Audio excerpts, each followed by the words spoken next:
And welcome everyone to the gathering. Welcome and Happy New Year. Today is our first Sunday back. And like I said, I don't know about you, but man, I am excited for 2023. How many of you excited for 2023 this morning? All right. I pray that you all had a great Christmas with your friends and family. My family and I, we had an amazing time, an amazing Christmas. And one bonus was that we were able to spend Christmas Eve. We went to the Niner game, and yes, we won. It was amazing. For those of you that are Niner fans that are with me. But you know what was also awesome is that one of my cousins, Mike, he and his whole family were there at the Niner game, and I'm really, really excited about that. Growing up, I didn't have a brother, but he was like the closest to that to me. Growing up, we grew up together. He lived there with us. His family did. As we were growing up, and we shared a lot of things in common. Some fun facts. I know I've shared some like a couple weeks or a few weeks back, but some fun facts. Growing up, he and I, we both loved farm animals. And I know that some of you that have been journeying with us, like you know that about me, but we both shared that together. As a matter of fact, when we would travel to see our family out to the valley, we had this thing. My parents had a station wagon, and he and I were in the back. And that's when station wagons were cool. Well, I don't know if you knew this, but they're coming back, actually. It's kind of interesting. But we were in the back. We would be in the back, and we would play this game.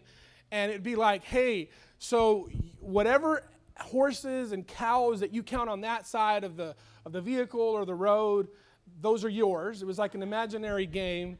And then I'm going to count the ones that are on this side. And by the end, whoever had the most, won this game. So we would play that game all the time. We also love to watch WWF wrestling. How many of you remember that? Like way back, I'm talking about way back in the day with Hulk Hogan and Randy Savage and the Bushwhackers. Yeah, I know, that's a long time ago, y'all. Some of you don't even know what I'm talking about. But for those of you who do, we would love watching that, and then we would play WWF as kids. We also loved watching Chips. And we used to love that. Eric Estrada, and he had more blonde hair, and I had darker hair. And of course, I was Eric Estrada, and we would play. Someone bought us these bikes from a thrift store. They were pink girl bikes with banana seats. And we used to just go in circles in the backyard and pretend like we were, chasing bank robbers and whatever. And it was fun times growing up. We also would climb trees together, and we would just always up to no good. We had so much time. This is way before YouTube and social media and smartphones. Those things didn't even exist back then.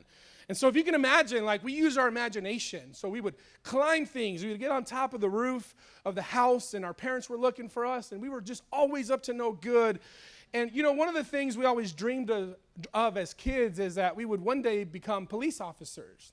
Well, that never happened, but we are pastors. So he's a pastor as well. And so it's one of the wonderful things, this relationship as a child meant so much to me. And throughout the years, I still feel that bond with him. I want to do something right now. And we did this at the close of last year, but I know that for some of you walking in today, if you weren't here that last Sunday of the year, you're like, whoa, hey, the setup is a little different. And it's all intentional. And so we're super excited that you're with us today. But I want you to take a quick moment, and I want you to share with the person there at your table. I want you to share with them who your best friend was growing up, and tell them a quick story of what they did. So we're going to take a couple of minutes. And so just go ahead and turn to those people or that you're with right now. You don't have to physically turn. If you want to, you can. But just share who was that best friend. And yeah, thank you for finding people. You guys can come to the table if you like. But yeah, just take a moment. Who was that best friend? And the crazy story. We're just going to take 2 quick minutes. Back it up here. But I want to just quickly point out, and you'll have some time to continue to discuss about your great, great troubled days for some of us, right, growing up. But I want to point something out right now, and that is that what you all just experienced is what community should look like. That's what you just experienced for last couple of minutes. And, when we were kids, we probably never thought to ourselves, I'm too busy, and especially to take time or spend time with friends.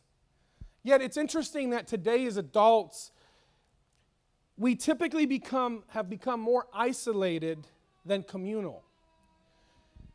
There's a report from Harvard University that suggests that 36% of all Americans, including 61% of young adults and 51% of mothers with young children, feel serious loneliness. 43% of young adults reported increases in loneliness since the outbreak of the pandemic. About half of lonely young adults in this survey reported that no one in the past few weeks had taken more than just a few minutes to ask how they were doing in a way that made them feel like the person genuinely cared. There's a major connection between loneliness and depression. This report says that the connection between loneliness and depression is nearly 100%. 100%. Now, here's what Harvard proposes as solutions. They say that providing people with information and strategies, including public education campaigns that can help them cope with loneliness, including strategies that help them identify and manage self-defeating thoughts and behaviors that fuel loneliness. They suggest building not just our physical, but our social infrastructure at every level of government and in our communities. We need to begin reimagining and reweaving our social relationships in healthcare, schools, and many other institutions. Working to restore our commitments to each other and the common good to renew a founding promise of this country. That we have commitments to ourselves, but we also have vital commitments to each other, including those who are vulnerable. But I want you to think about this for a moment. One of the most influential and academic institutions of the world says that one of the solutions to loneliness is to restore the commitment to each other and the common good. That sounds biblical, doesn't it? Here's the thing, loneliness isn't new. It's not a new thing. It's not something that just happened recently. No, loneliness has been around since the very beginning of time. It has existed. And the solutions to loneliness aren't new either. In fact, they're ancient. There's a passage of scripture that we're going to look at, Acts chapter 2. This is a story of the founding of the church. And I want us to take a look because really, the solution to loneliness is found in this passage here. It says in Acts chapter 2, verses 42 through 47, it says, "And they devoted themselves to the apostles' teachings and the fellowship, to the breaking of bread and the prayers. And all came upon every soul, and many wonders and signs were being done through the apostles. And all who believed were together and had all things in common.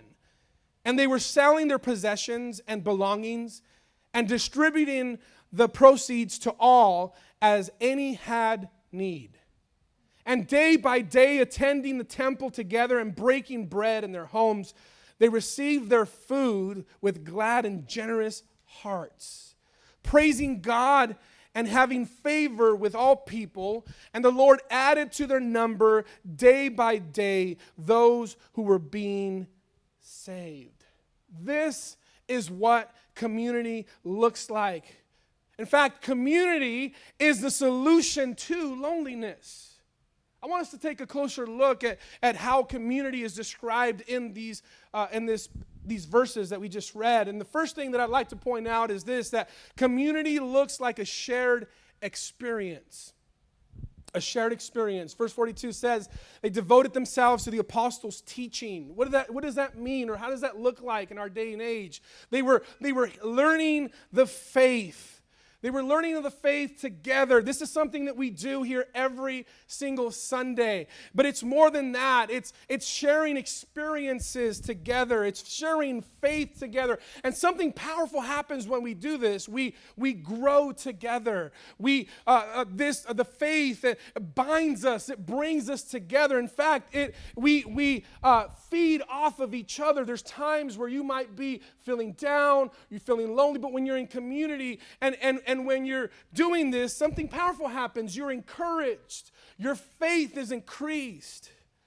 It says fellowship and the breaking of bread and prayers. Let's take a look at what that means. Fellowship and the sharing, or fellowship means sharing life together. This is where we spend time together and we do life together. The breaking of bread just simply means that we share a meal together. And you know, it's really interesting how often we complicate what we think the church is supposed to look like, that we fail to live out what the church is actually supposed to be. And the church is supposed to be a community of believers who are doing life together and are sharing a meal together. So every time we share a meal together, every time that we come together, we are being what the church is meant to be. It says prayers. Prayers is common thankfulness and petitions to God. And all these things are communal. How can we pray for one another if we don't spend time together, if we don't talk to each other, if we don't spend time knowing like, hey, what are you going through? Or what's going on in your life? And maybe it's not even something that, you think, well, I got to tell people about my life. No, but as you're sharing life together, you're expressing what is going on in your life, the good, the bad, and the ugly, and whatever it is, right? And then people are there, and we're able to encourage one another and pray together. And you might not have faith, but someone else has faith for you. In your time of weakness, someone else will be there to encourage you. Community is a testimony. Verse 43, it says, all came upon everyone. Signs and wonders appear. Community made miracles possible. In fact, I'll say it this way, community is the birthplace for miracles to happen. You want to see miracles in your life? Get connected in community. Community is where it'll happen. Community connects us. It says that they had all things in common. We don't naturally have anything in common. We're all very uniquely different. But community allows us to see commonality with one another. As a matter of fact, if you look around your table, those that you're sitting with, you may not naturally have things in common with the people that you're sitting around, but we have the most important thing that is common, and that is the Holy Spirit that binds us and brings us together, and then we're able to see each other through the lens of God's love for us, and that He loves every one of us so much, and so He allows us to see His love for humanity and for the people that you're sitting with and for the people that He has brought you around. And so community also meets needs. Verse 45 says that everyone was selling their belongings as needed to provide for the needs of their community. This is sacrificial. And that's what happens in community. When you're in community, you'll You'll follow in the very footsteps of Jesus. Jesus exemplified what true love is and what being in community looks like, in that He sacrificed His own life for humanity. Now, I'm not saying to go and put yourself on a cross and sacrifice your life. You don't have to go to those extremes. But really, the more that you are connected to people, the more that you will feel what they're going through. You will feel their pain. You will feel the brokenness that they're going through in that moment. And I'm telling you, it just happens naturally. Now, you might be sitting here thinking, well, why? I wish I was more compassionate. I wish I was more giving. I wish I was this, or I wish I was that.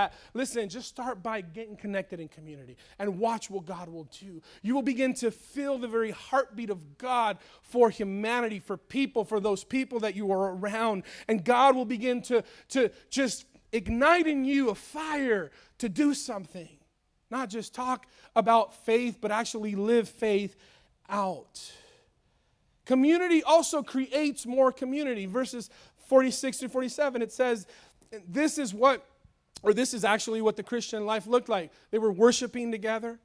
They were sharing food together, praising God together, and they had favor with people. Had favor with people. I was reading this and thinking, my goodness. Could it be that one of the reasons that the church is unattractive to the world is because it's not communal anymore? Could it be that the reason that the church is not attractive to people anymore is because of how much focus is placed on people's differences and what actually brings us together? Because Christ didn't come for a divided church. He came for a united church. He came for a loving church. He came to show the world that religion is not the answer or the solution to the world's problems. No, it is love. It is His love. So how can we express His love in the world? It is by living and exemplifying what being in community looks like. So, what if God has called us? I'm talking about us in this room, the gathering. What if He has called us to really, truly be a place for everyone? A place where people could find community. Not just to walk through the doors and leave the same way that they walked in, but to actually walk through the doors and feel peace and love and connection, like real human, genuine connection, where I feel like, man, I got to come back and stay connected. As a matter of fact, I feel so fulfilled that I need to bring people back to experience this with me. What if this is what God is calling us to do in 2023? As a matter of fact, I just pray that God ignites in every single one of us today, this morning, that He ignites in us our purpose and what He has called us to do. Because the reality is that one of every 3 people in your life, in the workplace, in your neighborhood, at whatever coffee shop you spend time in, one of every 3 people are seriously lonely. And here's a question: what are we doing about that? What are we doing about that?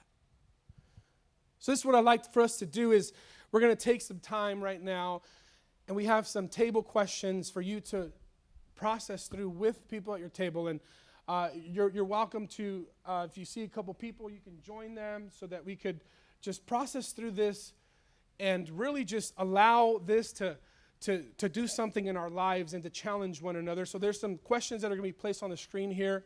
We're going to spend some time and just process through those questions.